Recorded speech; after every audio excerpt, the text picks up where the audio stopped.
Hi everyone, Monika kitchen হোমে সবাইকে স্বাগত। এদিকে চিংড়ি মাছ নিয়েছি, তা পুরো ভিডিওটা দেখার অনুরোধ রইল।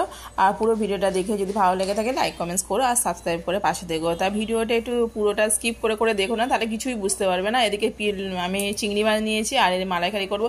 এদিকে লবঙ্গ, এলাচ, দারচিনি আর পেঁয়াজ আর রসুন আর এখানে আদা আর জিরে পেস্ট করে রেখে দিয়েছি।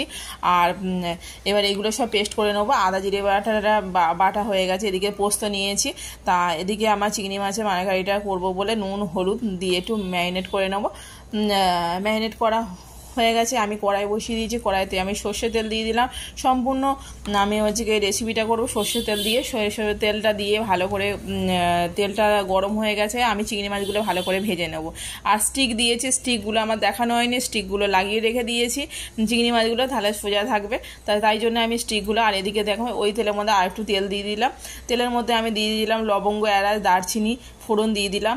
আর এবার পেঁয়াজ, আদা, রসুন আর এদিকে জিরে আর আদা পেস্ট দিয়ে দিলাম। এদিকে নুন হলুদ দিয়ে আর টমেটো দিয়ে দিলাম, চেরা কাঁচা লঙ্কা দিয়ে দিলাম।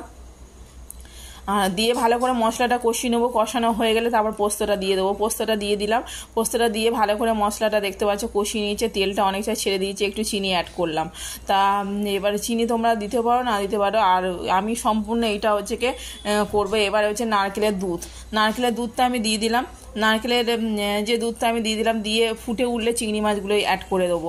আর কি বলো তো, তোমরা গুঁড়ো লঙ্কা ইউজ করতে পারো। আমি গুঁড়ো লঙ্কা ইউজ করলাম না, আমি কাঁচা লঙ্কা ইউজ করলাম। কাঁচা লঙ্কা বাটা দিয়েছি বলে ওই জন্য আর করলাম না। তো এদিকে তোমার দেখো চিংড়ি মাছগুলো আমার ভালোই ফুটে গেছে। এবার ঢাকা দিয়ে দিয়েছিলাম, ঢাকা খুলে দেখলাম চিংড়ি মাছগুলো ভালো ফুটে গেছে। এবার আমি দিয়ে দেবো গরম মশলার গুঁড়ো। এবার আমার চিংড়ি মাছটা পুরো কমপ্লিট হয়ে গেছে। গরম মশলা, সানরাইজ সাই গরম মশলা, এই গরম মশলাটা আমরা সবসময় ইউজ করি। তা খুবই ভালো লাগে। দেখো কত সুন্দর হয়ে গেছে, চিংড়ি মাছের মালাইকারি রেডি হয়ে গেছে। তা কেমন লাগলো জানিও বন্ধুরা। আর এইরকম নিত্য নতুন ভিডিও পেতে আমার চ্যানেলটাকে সাবস্ক্রাইব করে পাশে থেকো, ঠিক আছে। আর এই দেখো আমার পুরো কাঁচা লঙ্কা দিয়েই পুরো বানিয়েছি আমি, কিন্তু একদম অনুষ্ঠানের বাড়ির মতন। কিন্তু আমি গুঁড়ো লঙ্কা ইউজ করিনি, কিন্তু কালার আমি কত সুন্দর নিয়ে এসেছি দেখো।